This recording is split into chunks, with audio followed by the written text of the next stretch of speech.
Hello, strangers. Welcome to the number ones for the 1940s on Albert Reads the Hits.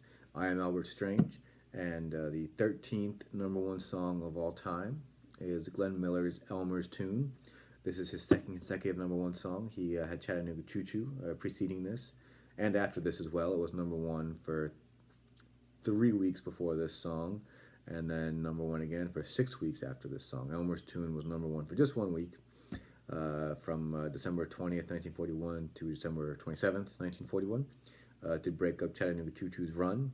Maybe it would have had 10 weeks straight, but Glenn Miller, in any event, had the number one song for, um, it ended up being 11 weeks because he had another song hit number one after Chattanooga Choo Choo retook number one. So this was the second straight number one out of three in a row.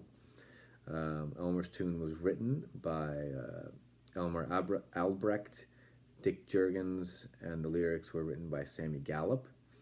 Um, let's get right to it. Oh, one quick thing also: the lead vocalist was Roy Eberly. You may recognize the name Eberly. He is the younger brother of Bob Eberly, who we became very familiar with in all of Jimmy Dorsey's hits.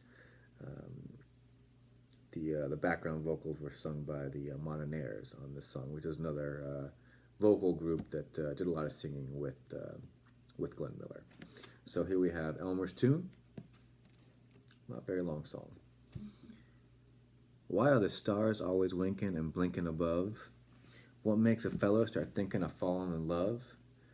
It's not the season. The reason's plain as the moon. It's just Elmer's Tune. What makes a lady of 80 go out on the loose? Why does a gander meander in search of a goose? What puts the kick in a chicken, the magic in June? It's just Elmer's Tune.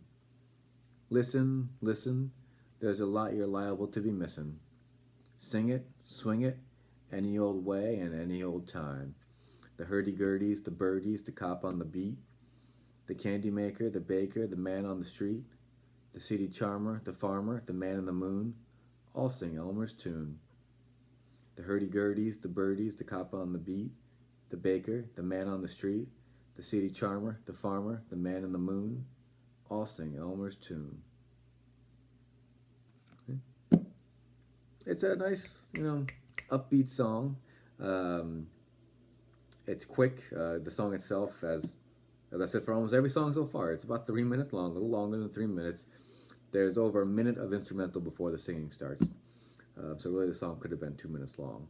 A little bit of additional background on the song and the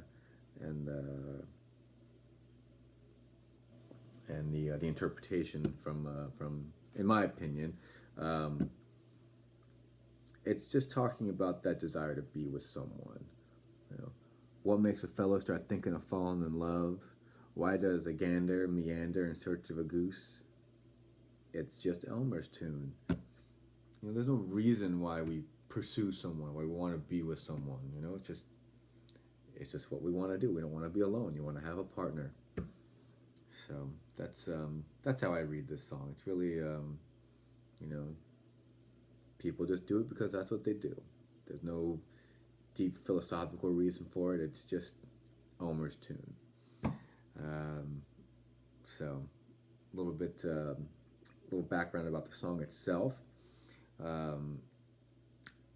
The original version was written by Elmer Albrecht in the 1920s. He was working at a funeral parlor in Chicago, I believe, when he wrote it. Dick Jurgens was a musician in Chicago in the 30s, and Albrecht apparently annoyed him to work on it with him. Jurgens finally relented and helped him arrange it to make a better version of what he had done. And Dick Jurgens and his orchestra actually had a top 10 hit with this song also, only as an instrumental though. They didn't have any lyrics at that time. Jurgens' version went to number 8 in October 1941. Glenn Miller was familiar with the song and wanted to record it with vocals. So his record company hired Sammy Gallup to write lyrics, and that's where the words from Elmer's Tune come in. It's not just an instrumental.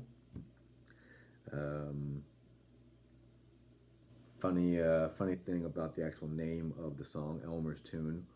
Um, it is named after the composer Elmer Albrecht. You know, it was his brainchild.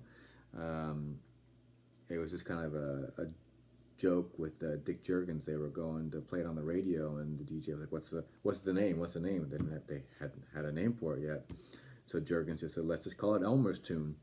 The name stuck. So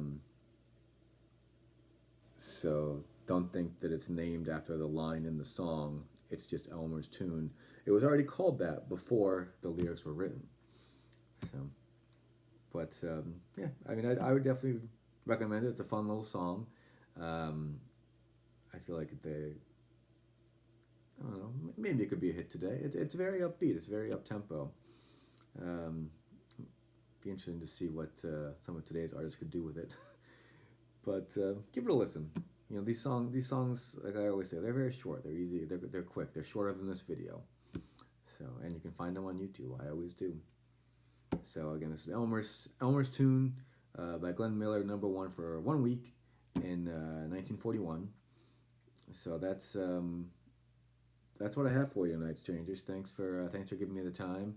Do all the YouTube things that I'm always asking you to do: like, share, subscribe, comment, tell your friends, email your mom, and I'm on social media on Facebook, on Instagram, on Twitter. All the handles will be in the description. And last but not least, like I'm always saying, be sure to tip your servers, tip your bartenders, tip your rideshare drivers, and your delivery drivers. They all appreciate it very much. So until next time, strangers, have a great night.